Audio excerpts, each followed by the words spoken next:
Ikomplu l-musical chairs fil-gvern ta' Roberta Bela kif tħabbar li l-Ministru tal-Intern Byron Camilleri ħatar lil Silja Falzon bħala kap eżekuttiv ta' Jobs Plus.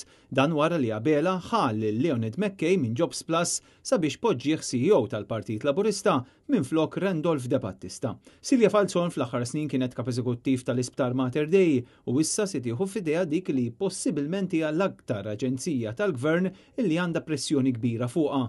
Aġenzija fil-passat kienet immexxija mill-Ministru Clyde Caruana u li xprunat mudell ekonomiku li kien ibbażat fuq l-importazzjoni ta' ħaddiema barranin. Dan it-taqlib fit-tmexxija ta' Jobs Plus isegwi l-manuvri li saru mit-tim ta' Roberta Bela biex jippruvaw isaħħu l-uffiċċju tal-Prim Ministru f'Kastilja.